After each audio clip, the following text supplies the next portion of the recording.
Socrates said an unexamined life is not worth living, which would imply an examined life is worth living. C.S. Lewis said good philosophy must exist if for no other reason because bad philosophy needs to be answered. We live in a world full of bad ideas, and ideas have consequences. Available on Apple Podcasts, Spotify and YouTube. If you have not already, like, subscribe and share this podcast with family and friends, a show where we examine life contained with philosophies, ideas and their consequences on today's culture. I am Rainer Thermal and this is Hey Culture. Hello everyone and welcome back to Hey Culture. I'm really excited about today's episode. I have one of the best people in my life, Mr. Johann Holzapfel on the show. This is my best friend. We were each other's best men at each other's weddings. We got engaged the same month. We got married the same month. This year, both of us are facing new seasons the same year. It's interesting times. But Johann, welcome on the show. Oh, thank you for having me. What a privilege. I'm surprised it took you so long to invite me. You've been at it this a while. Yeah, but the thing is, I first had to kick off that worldview series, and then I can get around to talking to some of my friends as well. I'm just happy to be here. Thank you for having me. No, it's a pleasure and it's an honor. I'm looking forward to today's show. Just a bit about who Johann is. Johann is the campus leader or campus head of Target Life, which is a Christian-based gap year. Both of us did Target Life together, and the year after that, both of us were leaders there together. And I moved on to study theology, and he stayed behind and really went up the ranks. And now he's the campus head at Target Life. He also studied and did his BCommerce degree in industrial psychology. So with a focus on business, and I also think the human resources side of it. But that is his specialty. So today we're going to talk a bit about him, a bit about maybe some stories from the past, a bit about the industrial psychology, and also what Target Life is and how everything fits together. Yeah. So Johann, tell us a bit about what is Target Life. Yeah. So it's a question I get quite often, and I wish I still haven't developed a very straightforward definition for it. So I'll do my best.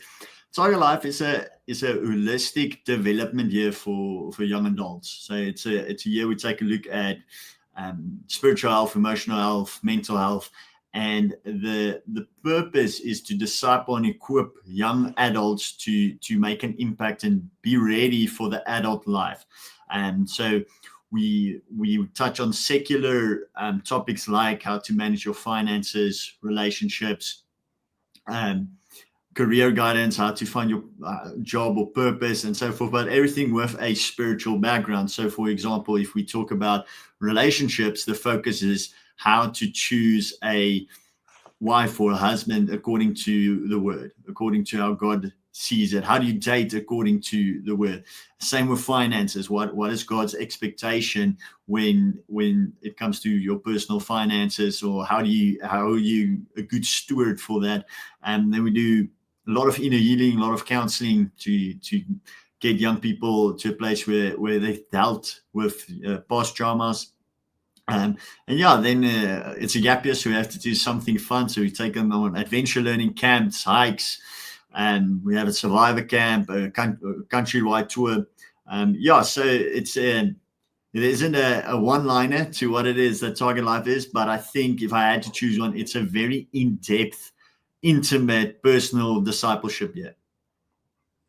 Yes, and so as you're saying discipleship, you said everything has a spiritual background, and just to emphasize that is a Christian spiritual background. Yeah. When you say spiritual, it doesn't mean like the new age Hindu type things. It's a Christian background. Yeah. So take us a bit through just shortly what each term looks like. What do the students go through? So if I had to summarize it, the first term or the first quarter is inner healing and biblical foundation. So we go back to basics. We deal with questions like who is Jesus, who is God, how do they fit together. We go through the gospel or the crucifixion story, and then we touch on inner healing. So God died for your sins. He wasn't the author of your pain, but he is the solution to it. So in that process, we answer questions like, where was God when I got hurt? So yeah, we just redefine a little bit Christianity in a more, how can I say, relatable way to young folk. We have begun to realize over the years that it's difficult for church to really go into an intimate depth idea or context of who Jesus was and what our faith really means, because they only have an hour or two on a Sunday to disciple, where we are in the fortunate position to have 5 hours a day, 5 times a week for 10 months. I mean, you can't really match that intensity at church. So that's the first term. It's all about Christian foundation. The second term is about personal development. We look at leadership development, character development, career guidance, finding your purpose, mission statement. So that's all about the individual, all about the person. And so we challenge worldviews and their view on relationships, friend relationships, so forth. The third term is all about your inner circle. So then we start to look at relationships, as in your marriage one day, romantic relationships, friendships, and that kind of morphs into your next circle is the community. How do you start a cell group? How do you lead someone to the Lord?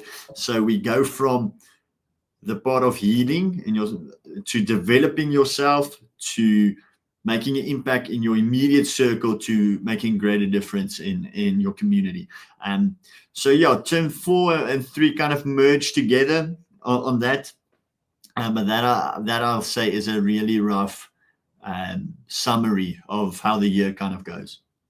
Okay, that's actually the first time I heard it said like that. And I've been, as I said, I was there 2 years and always been in a relationship with you guys throughout the years. And it's the first time I heard somebody break it down like that. That makes a lot more sense as to the logical flow as to why things are on which term. Yeah. Then that's the beauty of being there for 8 years and getting to know the process a little bit better, why it's the way it is, and so forth. So now, yeah, it makes a lot more sense on this end after all this time. Wow, it's been 8 years. Yeah, it's almost been 8 years now. Yeah, we were students in 2017, and I think the scarier part of that is that we discussed it the other. Our 10-year reunion is next year. Getting old, man. Yeah, some people listening might take offense at that, but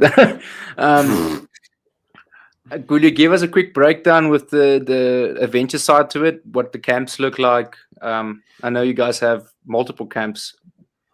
Yeah, 5 or 6. So each camp has a very, very specific purpose to the year. So we start, rather than starting in class, we start on a camp, like kind of like a varsity first year camp, get to know each other. So that is the purpose of that, is just to break down high school paradigm. You were grade 12, you were matric, so just to come into a new season and realize that we're all in this together. So we do a little bit of boot camp. So that's Kickstart, right? Yes, that's Kickstart. So it's a little bit of a boot camp thing, but already on this camp, we start to introduce them to who is Jesus, and this method to the madness type teachings, just to get them in a place that after school you do not know everything. There's still much to learn, and to trust in a specific process. So that's about Kickstart. Then 2-3 weeks later, that's next week from now, is a fusion camp, and it's all about team building. So when the first thing you do in Target Life, you share your life history as part of the inner healing process. So the leaders share first, we call the good, the bad, and the ugly. So immediately your snap judgments of a person is diminished, because you know exactly what they've been through. You know what was the highest parts of their life, or the lowest. So that's very intimate, that's very intense. Then we have to break that with something like a fusion camp, where it's all about team building. It's lighter. We do not do teachings, and we do not, it's going to sound very unchristian, but we do not touch on worship or anything Christian related. because at that point they've already had who is Jesus, what did he do on the cross, who is God the Father, body, soul, and spirit, light introduction to apologetics, what is truth, how we got our Bible. So it's all very intense for the first 3 weeks, and then we take a break with Fusion, where it's all about team building. On the camp, we also have a team build exercise. We say, what I see in you, and we go around and you just honestly tell the person, hey, in this first month, this is what I really noticed about you. This is what I got to learn about you. And you'd be surprised how few students have ever experienced being affirmed by their peers. It's actually, it's very sad to say that this is one of the team builds that is the hardest for the students during the year. And that's all just about being affirmed, just being told, hey, I saw this in you at that team build and I really enjoyed it. I love your humor, or this or that. So that's quite an eye-opener every year. So that's Fusion. And then less than a month later, we take them on a hike. So it's a 5-day hike trip in close to Nelspruit, where you carry your own food.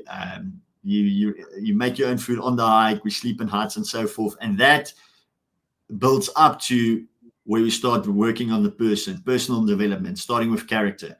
What comes out when you're under stress? Because the hike, it's on average a day, it's 18 kilometers with 800 meters of incline. So it's wow. Yeah, well, you've done it. It's not a light stroll. It's quite intense. But yeah, that's the purpose of that, is to widen students' paradigms, because most students these days think that the world starts and ends on their cell phones, and getting them out there, stripping them from technology, Wi-Fi, all that really brings out a different side to them, which is often the real character, the real personality behind the student. They just never had the opportunity to experience that or realize that. So yeah, we've got a 5-day hike, and then we go for almost an entire term where we do not do any adventure stuff or any camps, and that's term 2, because that is the intense counseling, sometimes deliverance processes and so forth, and to break up that time of intimate relationship building, dealing with certain things, personal development. You have to start the process and finish it completely, is our experience. So yeah, in term 2, that nothing really happens adventure wise. And then start of term 3, we take them on a survivor camp. So that is where you are truly stripped of all comfort, and the only thing remains is you as an individual and your tribe mates. And the purpose of that is we teach them that the world is not just about the individual. It's about your community. It's about the people around you. And then we place them into a situation where that becomes their reality. You have nothing other than your tribe mates.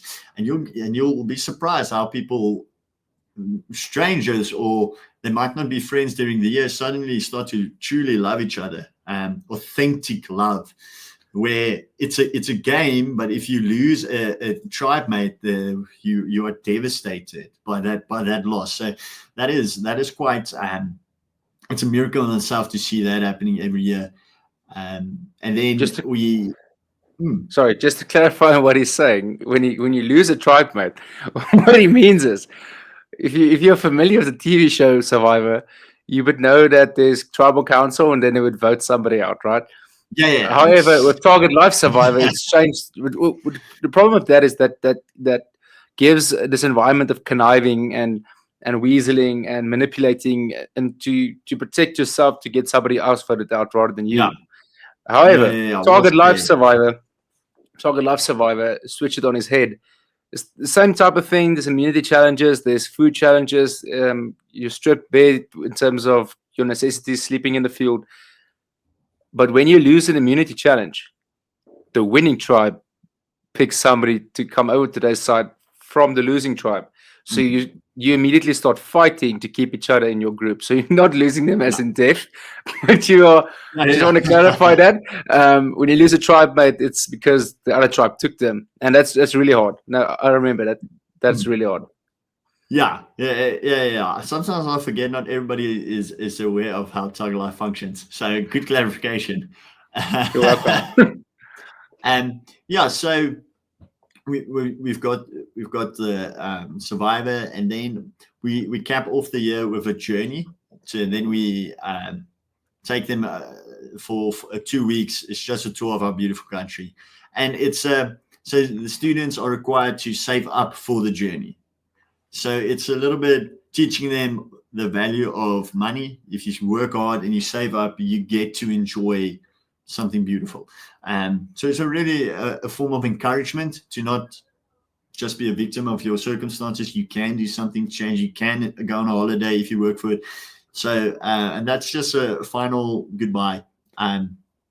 So yeah, that's just all fun. Something I did forget to mention is that even before Survive, we do something called high ropes. So we take the students to an obstacle course that's set about 13 meters in the air, and we dress them in harnesses, and they have to do obstacles in the air. And that's a practical way of how to deal with fear. It's not about overcoming fear. It's about not allowing it to paralyze you. Because quite frankly, if you're afraid of heights, you're afraid of heights, but there's skills and certain things you can do not to be paralyzed by fear. And that's the message we try to get across. That makes sense. Yeah. I wanted to say, when you said there's no adventure stuff in term 2, I'm like, what about high ropes? But yeah. Well, it's not a camp, it's a day. So I forget that one a little bit. It's a day. It's for me, it was the most draining of all the adventure stuff, because I have a fear of heights. So that day was terrible. At the end of that day, it felt like I did a 6-week hike. Yeah, well, heights don't bother me, so it's never been a struggle. So cannot relate, but it's definitely a key part to the process still. Yeah, it is. It definitely is. The last question with regards to it with Target Life before we move on: what do students benefit when they went through this year and they gone through the year, they committed fully, as we always say, they bought into the year, went through it, now they go on to varsity, or they go into a business, or they start working somewhere, even just in terms of their families, what did they gain from the year? So I think it highly depends on the student and with what background or baggage they enter the year. I think the one thing all students get out of it when like you say, they buy into the year is a deepen a more intimate relationship with God. That's the aim of discipleship. It's to ensure that you have a living relationship with Christ. So that they all, I'd say, if you buy in, that you'll definitely receive.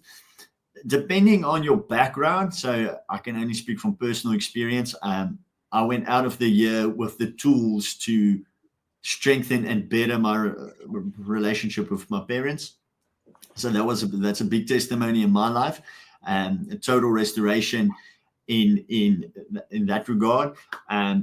The inner healing part, if you really threw yourself into the process of inner healing, you come out a victor. You dealt with we get students that deal with some serious baggage. We're talking about stuff like rape, molestation, all forms of abuse. So just that freedom of that healing, going through the forgiveness process and all that, I'd say is very beneficial. Other thing that really stands out is students are just more ready for what the adult life throws their way, because they're equipped. And for example, we teach boundaries. We have an entire lecture about what's healthy boundaries. When you go out into the adult world, you know where you can say yes and when you should say no, even in a workplace, to ensure you do not become abused at work. You see, so yeah, I think it really depends on what the person needs and what they want to get out of it, because that's what they'll get out of it. But the bottom line, which I can almost guarantee, is you being discipled in the Word of God. You will go out of Target Life knowing Jesus better, and that's a guarantee. Yes, and I also remember, if you take, maybe you can answer this before I say what I'm thinking. If you take a student coming straight out of matric, going into varsity, and a student that went through Target Life, and you compare the two to each other, Obviously, you get your exceptions, but Yeah. take a student brought into Target Life and just your average, what you see how students were raised by just in their households.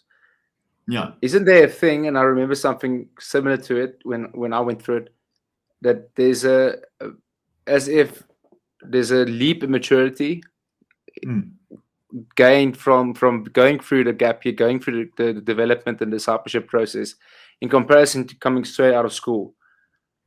Yeah, definitely. And the maturity, I think, lies in the fact that we spend time in helping the students uncover who they are, finding identity and purpose. I think because, in my opinion, maturity is the acceptance of responsibility.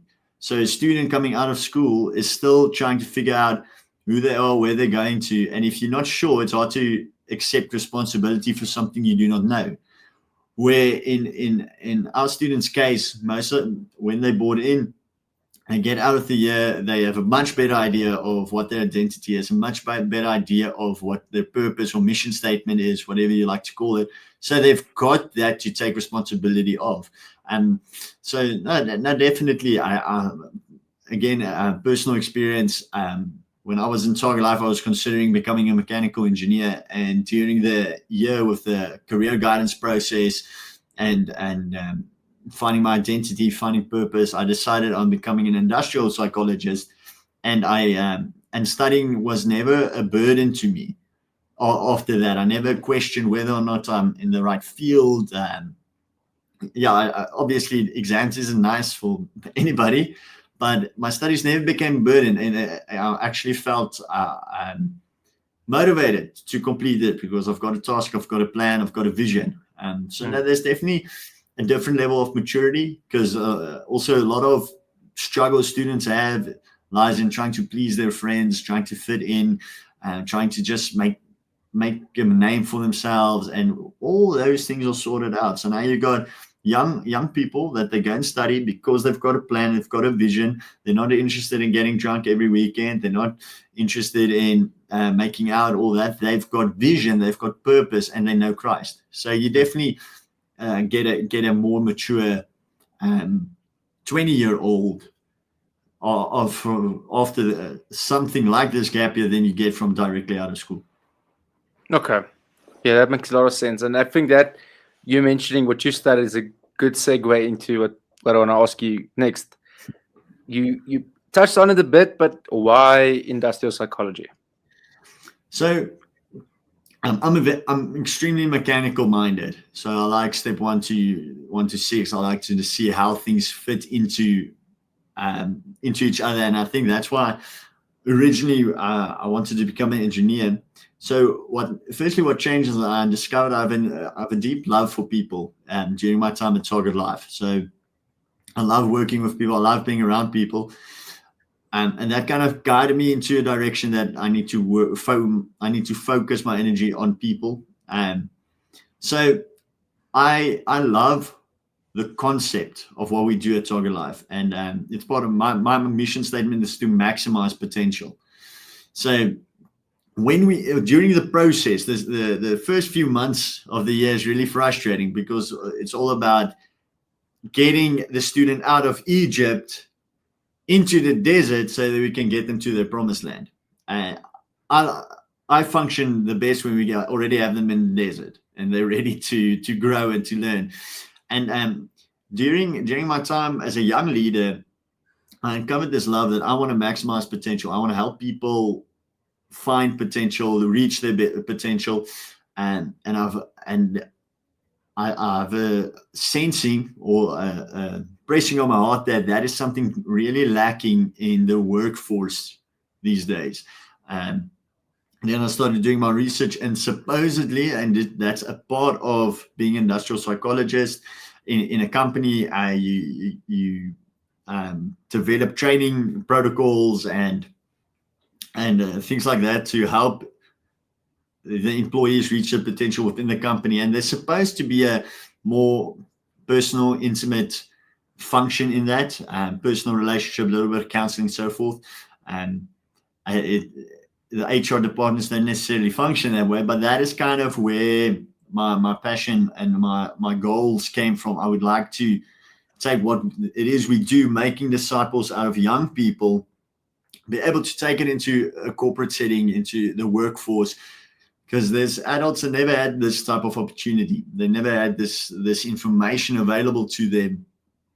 And I would like to be that bridge. So that's why I chose industrial psychology. Clinical psychology is too focused on the mental side of things. The business side really intrigued me. I've got quite a mind for business ventures and entrepreneurial activity. Like I always have a new plan every time we meet. So yeah, that is kind of how I got there. And together with the career guidance I did in Target Life, industrial psychology was one of the suggestions. So no, that's why I chose it, and very happy so far. As to whether those plans get implemented is a different question. Yes, I am a ENFP in personality, so that does mean that implementation is not my strong suit, but the ideas is there. Very great at ideating. Yeah, that's true. That is true. We just need an activator with you. Yes. I'm still waiting. So I'll pray with you, man. You mentioned something, taking people out of Egypt into the desert, into the promised land. Maybe clarify that for the audience who aren't necessarily familiar with the metaphor, especially if they don't have a Christian background. So it's the story of Moses, where he was tasked with delivering God's people from slavery. So the long and the short is, he led them out of Egypt into the desert, across the Red Sea, but there was a time frame where they remained in the desert to go into the promised land after. Now, how we usually use that analogy is that when you leave your comfort zone, there has to be a time where you have a paradigm change, where your mind is changed so that you leave the ways of Egypt, of the comfort zone behind, so that you can move into the new season or the promised land, as the Bible says. So this is quite an analogy we like to use with the students, especially if they have certain. Let's use addictions as an example. So we get several students that is addicted to vaping or smoking. So we'll tell them that to get them out of that comfort zone, out of that addiction, they have to move into the desert, meaning you have to stop going to the places where you fall for the addiction. You should probably stop hanging out with your friends that smoke often. Don't go to clubs, because that's a place where you can smoke, and so forth. And then in the desert, we can start with the renewal of the mind, biblical reprogramming, so that they can come free of that. And so yeah, we use the analogy to kind of explain, if you want to reach your potential, first you need to get rid of the things that's holding you back. You need to train your mind or rebuild paradigms around it, and then you can continue into the potential of the promised land. So when you say comfort zone, you also mean like vices, habitual sin, even trauma, whatever's holding you back from what Christ has in store for you. Yeah. I mean, trauma, it sounds funny, but trauma can become a comfort zone. We see this all the time. People stuck in abusive relationships, they do have the option to leave, but there's a sense of safety and comfort within that abuse, that the fear of the unknown outweighs their misery, so they never move on. So your comfort zone or your Egypt is where you became comfortable with. As you know, the Israelites constantly complained to God and Moses that they missed the food that Egypt had for them. They missed being provided for by the Egyptians. So they were slaves, and it was terrible circumstances, but within that circumstances they found comfort. And then when they moved out, they lost, the circumstances changed, but they lost their comfort. So that just kind of proves that in our human nature, we prefer comfort over freedom in our fleshly context. Yeah, that makes a lot of sense. Thank you for elaborating a bit on that as well. Um, so you now have a degree. You finished with your BCom degree of industrial psychology. Now you got a new promotion as the campus head. How do you see what you've studied? And you mentioned you touched a bit on it, but how do you see the industrial psychology? How would it aid you, and how do you see it integrated with what you do at Target Life?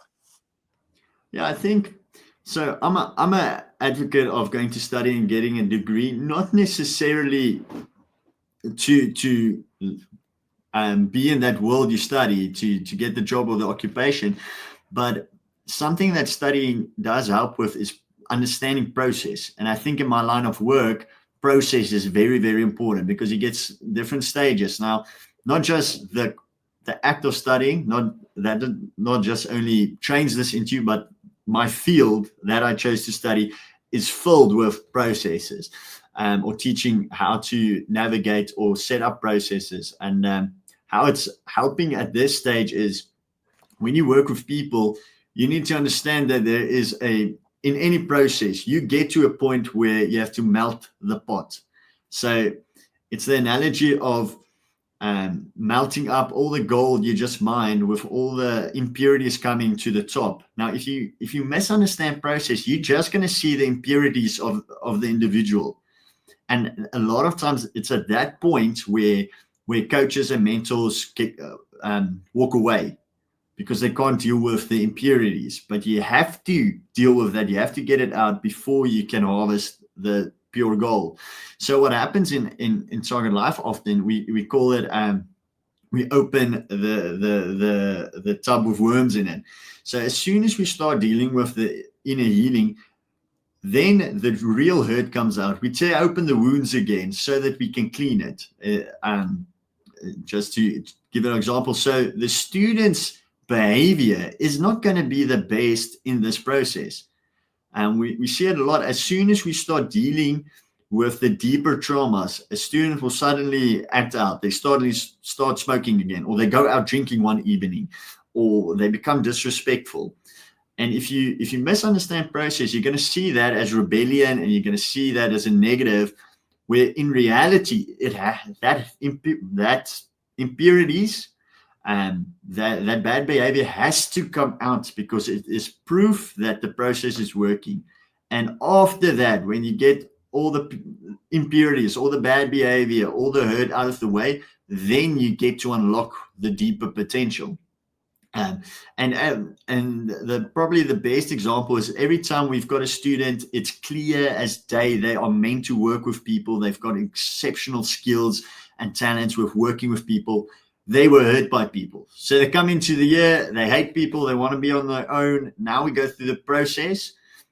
So what happens? They push people away even more. But when you get through that, yes, you got an awesome person willing to disciple, to mentor, or whatever it is they're meant to do afterwards. So I think that is probably one of the biggest assets I attained from my studies in a Target Life context.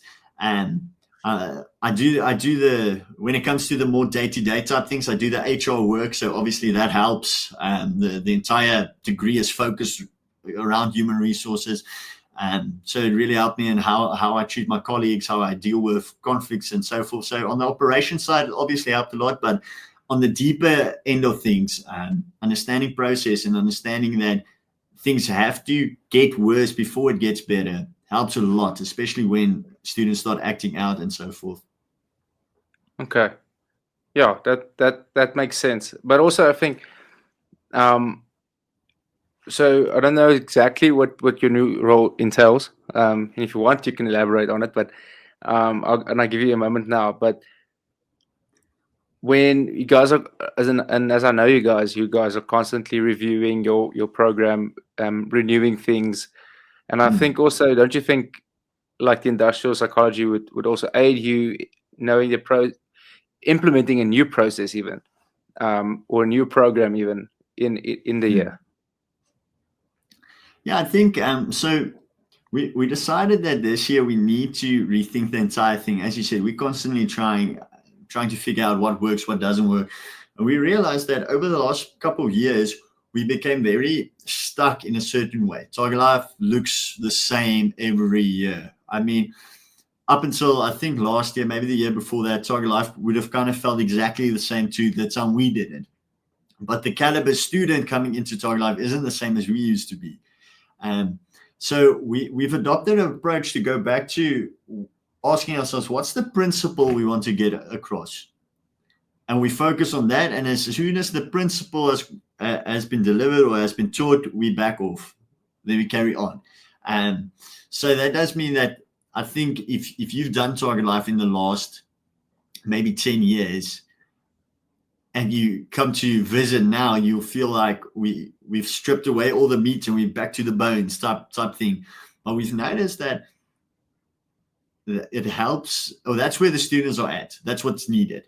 And so in that regard, I think understanding process or the principle of process gives a confidence that if you need to decide or make split-second decisions, yeah, I'm going to change this, or we're not doing that, or this doesn't fit anymore. There's a confidence that helps drive the process further or drive the decision. Where I think maybe if I didn't have the degree background, I would have been a little bit more cautious. So caution is maybe a good thing, but sometimes it makes you passive. So it definitely helps with making decisions on the fly, and our new approach of go back to basics, get the principle across.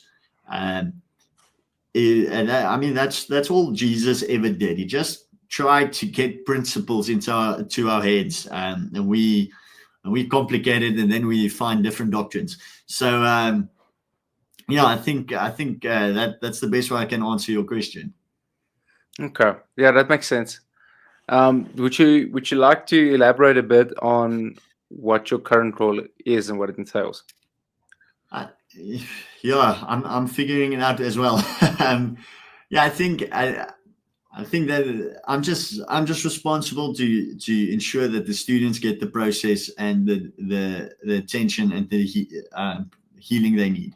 My focus and my responsibility are the students. So it kind of feels exactly the same as I used to do. I just got a fancy title to go with it.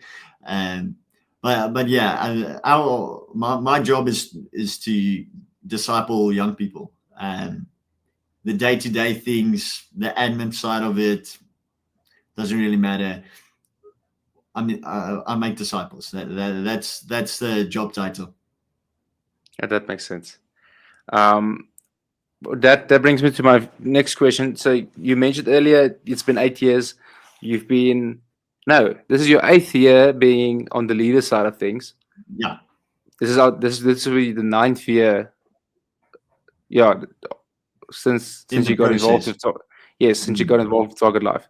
So in the past 7 to 8 years being on the leader side of things, or even when we were students, how did you see the issues that people deal with, or the ideas or ideologies that people are caught up in, or the hurt or worldviews? How did it change with the different groups and generations over the years? Yeah.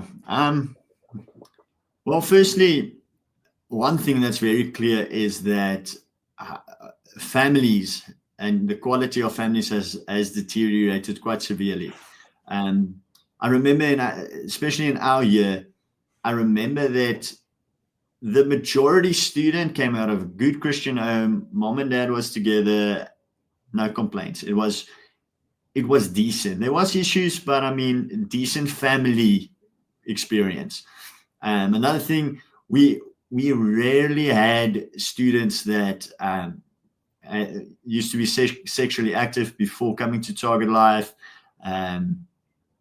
Yeah, so and we didn't have such big backgrounds with drugs or smoking or substance abuse. I mean, alcohol. I think alcohol would be the biggest substance problem when I started at Target Life. But where we are now, especially in the last 2 years, This year is a little bit different, but definitely in the last 2 years, sexual activity has increased severely. And if you receive a student that has never been sexually active, it's quite rare. Um, Substance abuse of it a lot worse. Not just something like weed. Weed used to be the worst. We've had students that come from rehabs, come out of rehabs, and maybe did hard drugs over December still. Smoking, everybody is vaping.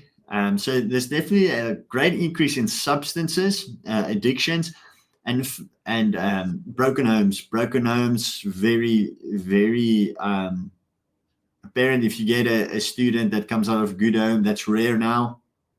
And I think another thing is mental ailments, mental sicknesses, depression, anxiety. These days, every student has ADHD, ADD. They're bipolar. We get that sometimes. Kids that are on what they call the spectrum, autistic, and so forth. So yeah, it seems, now I have to justify this. It seems that the quality of student we get has greatly diminished, but it's actually just a lot more broken. There's a lot more brokenness, and often it is only because of lies and paradigms the student believe. As soon as you dealt with that, you get an amazing, capable young individual out of it. So the deterioration we've seen is severe at the start of the year, but the product, the end goal is much more miraculous. Where at the start, you'll have a student that they've dealt with a couple of things, but they're pretty much the same person. There wasn't much needed. When now you get a total 180, you get a highly broken individual, and then by the end of the year, the most loving, on fire for God Christian you can imagine. So with the more brokenness, the miracles we see and the growth we see is so much more.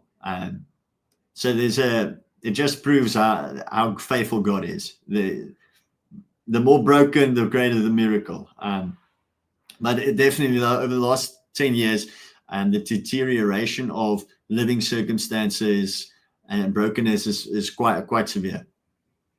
Okay. So as you mentioned that there are lies that they believe, right? So the main idea of this podcast of hate culture is that ideas have consequences, and that this is a place to discuss and to have a discourse about those ideas and to evaluate them. Like I've at a stage I had an intro video, I might bring it back, that said that Socrates said that an unexamined life is not a life worth living. C.S. Lewis also said that good philosophy must exist if for no other reason because bad philosophy needs to be answered. And that's kind of the two quotes, but the whole thing of ideas have consequences, and we have to address it, and they have an impact on culture, and eventually culture flows into our politics, and then that's the future leaders and future problems that the country has to deal with at large. However, that being said, so you mentioned the students. There was a long intro to this question. You mentioned that students believe lies, and just from the Bible college side, what I've seen is there are sometimes ideologies that kind of take people captured. So would you say with the group that you currently have, if you think of the last 2 years, last year and this year, the current age group, do you think there's a common theme or common lie or common ideology that kind of took the young people of South Africa captured? So I can think of a couple, but I think there's an underlying thing. There's one that roots out to all other ideologies, and that is that I have to be perfect. And that is something we see quite often. There's a unnatural urge to be perfect, to live perfectly, to not make mistakes, and that kind of overwhelms students. So, and that opens up the door for all the rest, because on face value, I have to be a certain person. I have to be socially accepted. I have to be perfect. And then in the back room, my life's a mess. I'm addicted to pornography. I've got bad relationship with my parents. I'm in a toxic relationship, and so forth. But at the outside, at least I look okay. And the reason I say this is when we start dealing with things. For example, I taught the power of words in this week, and I challenge the students on the type of jokes they make. So we all know messing around, taking a jab at each other, a little bit of an insult, playful banter. But I was just challenging them on if words have power, and you and I enter in this playful banter, but it's actually insulting. What is the fruit of that? What is actually happening? And the immediate response was the students trying to justify themselves for their playful banter. I'll get things like, yes, but it's a joke. I don't mean to insult them and so forth. And that is something we see quite regularly, that when being challenged, there's an immediate justification trying to just make them seem perfect. They just want to. My experience of them should just be that they are not bad, they are perfect, they're good. While in the meantime, things are quite a mess. So I think that is definitely the ideology that they kind of hold on to. And now the biggest attack on it is mental ailments, because if you're mentally stressed or strained, you're not perfect. You're not performing the way you can. So Satan has done very well to set up these two traps, and they play perfectly into each other's hands. I mean, our Afrikaner culture does have a little bit of a perfection to it, in the sense that perfectionism and pride. Yeah. Yes, if you're a Afrikaner male, you're not allowed to show emotion, and you're never allowed to show that you're weak, it's going poorly, and so forth.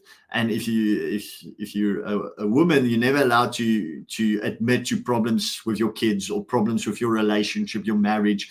So in our culture, there's definitely already a type of perfection thing. And now add to that what social media and society communicates as well, that no matter what you do, you are perfect, you are right, and the rest of the world is wrong. So if you are suffering from depression, you're allowed to suffer from depression. The rest of the world should kind of bow down to that and accommodate your struggles. Wow. And so that is the two ideologies, I think, or that perfect balance. So as Afrikaners, we've got this perfection thing, but society tells us that all our problems are correct and we're allowed to have our problems, and the rest of the world should kind of allow it as well and accept that. So you've got perfection, you've got your problems, everything tells you it's supposed to be that way. So you end up just trying to justify yourself. It's hard to have a proper discussion, a proper debate, because you are constantly defending yourself, just trying to convince everybody else, but you are okay. And so with that said, then what is now, this is the most apparent one, or the newest struggle, is self-diagnosed mental ailments. Students or a parent or somebody tells you, you've got ADHD. Now it becomes a crutch. Now you've got an excuse not to to teach yourself or to learn discipline or skills to be able to focus in class. Now you've got an excuse for bad marks. Now you've got an excuse for being disrespectful. And I say this with caution, because I know this is very offensive to people. I'm diagnosed ADHD. That's why I feel confident in saying this. But we see that with all the newest mental struggles, every second person is seemingly diagnosed with depression. Now, as severe as depression can be, most of the time it is an excuse not to have good habits, because proper habits does combat that. And just in the power of words teaching I gave, the way we speak and think about ourselves either aid feelings of depression or it diminishes it. So the ideologies, to come back to your point, the fruit of the ideologies today is to take away the responsibility that each person has, to take away the responsibility of your daily load and make it a burden to others. If you feel offended, it is the entire world's problem because you're offended now. It's not your responsibility to deal with that offense anymore. Yeah, so I think that summarizes quite the ideology or the way of thinking that's really crippling the students and the people we work with. But that is completely a mixed bag, because so growing up as an Afrikaner, and you would notice as well, we didn't necessarily grown up in the same way. Most probably, even as the years go by, the strict, staunch conservatism of Afrikaners do lessen and loosen over the years. If you think back to how our parents were raised, so for example, males can't show emotion. That has softened a lot over the years, right? Mm-hmm. So that doesn't necessarily completely tee them up for the cocktail that they've mixed together with that you just described. So Yeah. I'm just evaluating, not evaluating, putting the picture together as you said it. So because Afrikaners traditionally were always big on taking responsibility, like really big on taking individual responsibility. I think if you take that and you take the brokenness that they faced, feeling like they had to fend for themselves. So a lot of times, I think also feeling that, and that's what I've noticed from the students that I deal with the college, is feeling that they have to be perfect to earn in those broken homes, to earn the love of a parent. Even if the parent didn't even say so, or it's kind of a automatic thing comes in with the brokenness, and then you mix together like the social Marxist "I'm a victim" thing, and everybody's trying to see who's the biggest oppressed one, and trying to point fingers to who the oppressors are. I think all of that together kind of created a cocktail, a Molotov cocktail, ready to explode. Yeah, definitely. You see, what the strategy of Satan is to take away the good and keep the bad. So, for example, you're correct when you say that the Afrikaner culture was built on taking responsibility, getting stuff done, paired with the perfection part. So what has happened? We have forgotten that we are capable to overcome that. Through our taking responsibility, putting in the work, we can overcome great things. We've forgotten that, but we remember the perfection. And it's the same in the American culture. America is great with creating new ideas, with creating entrepreneurial ventures. I mean, America owns the largest portion of world patents. So that creativity Yeah, I wanted to say, as far as I know, 60% of the world economy is the US economy. Exactly. So there is something really beautiful about that part of their culture. But what that also has created, that every idea is accepted. There isn't a way to measure it anymore. So that person that created, or Steve Jobs that created Apple, is a great product. So there was it was supported and so forth. But now you get the ideas of every controversial thing these days, the LGBTQ and this and that and that, it's also not challenged.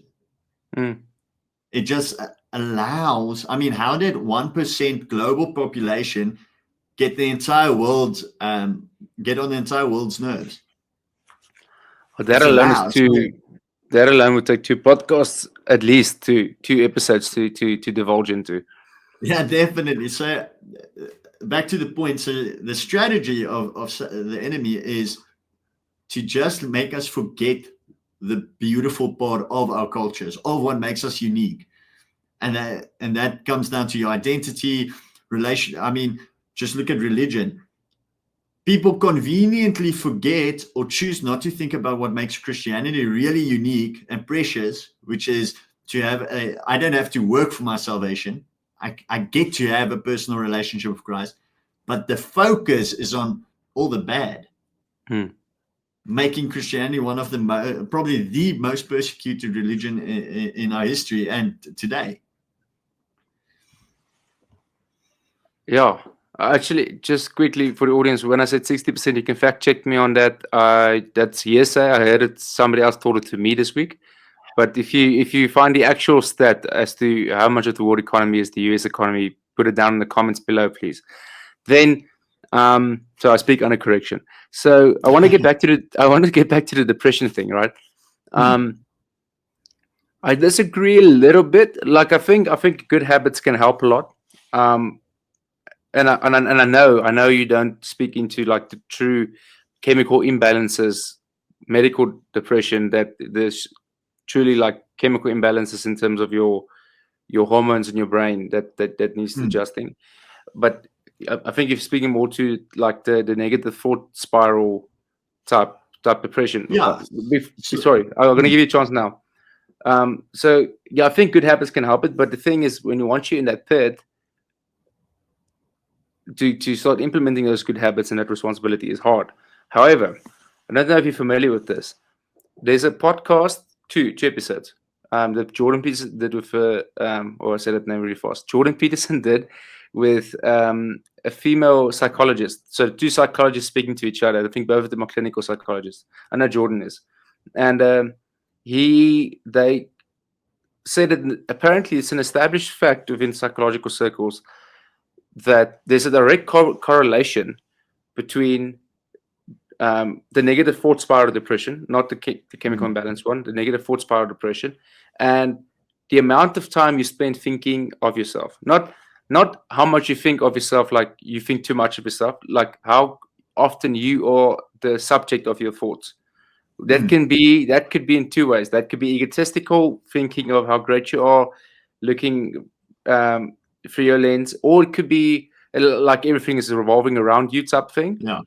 Or it could be you constantly evaluating how everybody's treating you and starting to see yourself as this person that's hated by everyone and nobody loves you, whatever. But there's an inward focus. That's the whole thing. And that the more time you spend just thinking of yourself, and that's actually Jordan's problem with a lot of modern day psychological therapy, is that they're constantly just speaking about your problems, and it's not helping necessarily. It is helpful in certain cases, but not always. Sorry, I know I'm speaking long. So what do you think of like a way to remedy it? And that kind of comes into your good habits, taking responsibility thing, is to get an outward focused shift. And if you take it to Christianity, and I've been teaching on this a couple of weeks now, once a week, or speaking to people about it, is to, if you have a kingdom mindset, to seek first the kingdom of God, and the rest will be added to you. Matthew 6 verse 33. And you think of somebody like the Apostle Paul getting stoned, getting up, going back into the same city that just stoned him, preaching the gospel further, not having a focus on where he is at the moment, but having a focus on what he has to do, focus on the kingdom. So having an outward focus. And the last thing I'm going to say is there's a church that did a survey of their congregants, and they noticed that the congregants that were the healthiest were the ones that were actually serving someone in church, whether that was the coffee station, the welcoming committee, backing out the chairs. The people serving were healthier than the people who were just in cell groups.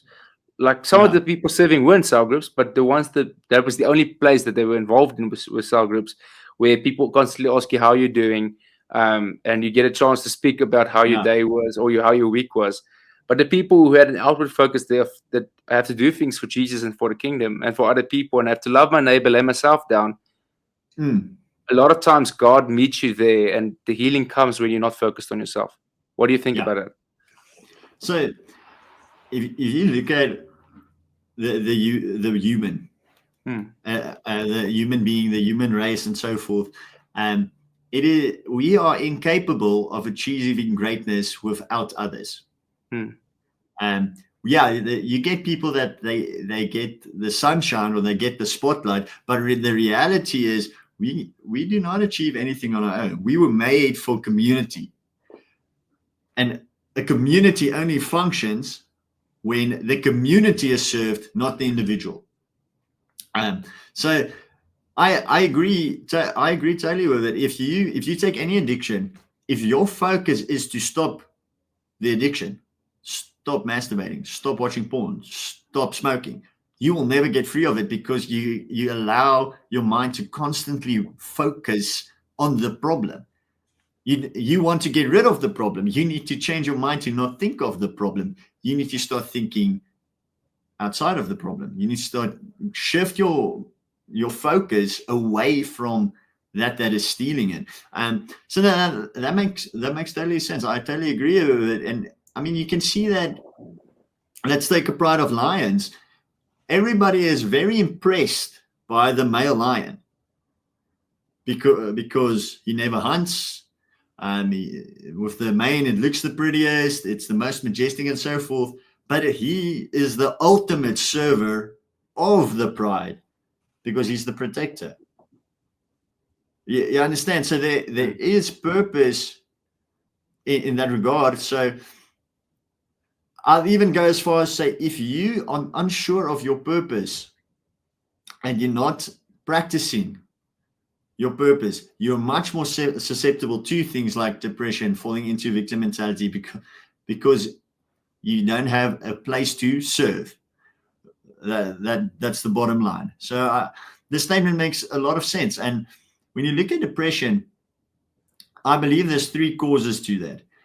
You get the chemical imbalance, and most probably you will need a medical aid to deal with that. I think that's caused by the way we eat a lot of times, our diets, the quality of foods.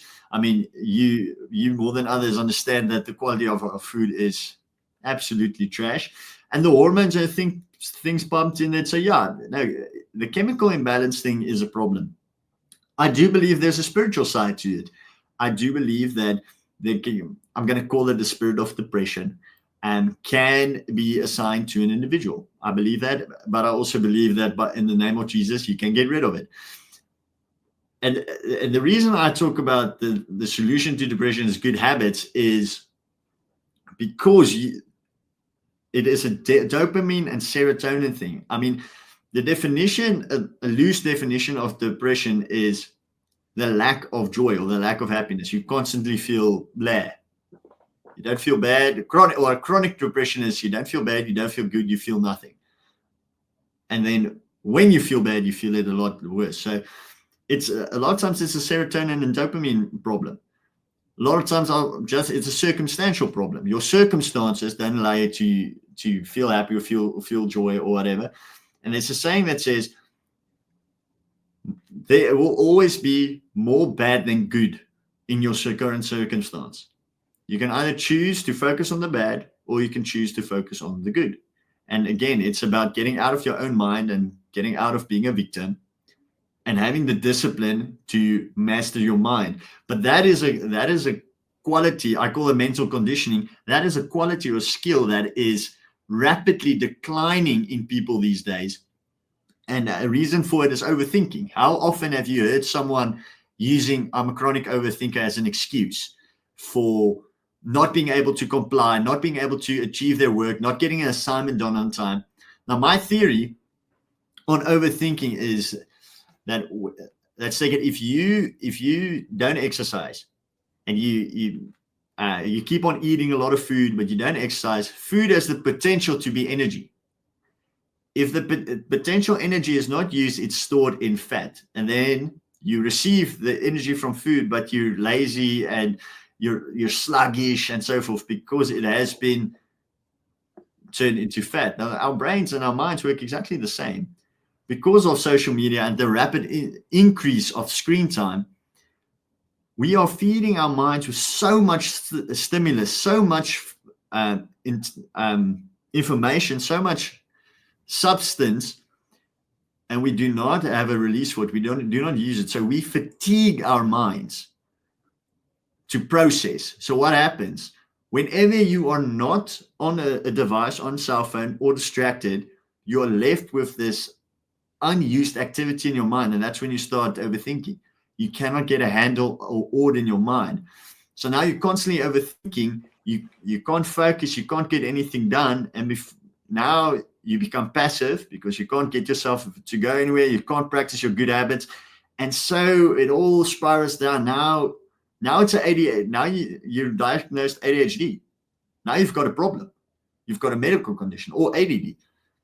Now someone is telling you that, oh, it's out of your hands. Sorry, this is a struggle for you. Now you get depression. You get social anxiety because you're constantly thinking, what are people thinking of me? And I think that is why it's clear that ever since COVID, depression and mental ailments has picked up. What have people been doing in COVID time? On social media, watching series, being on devices.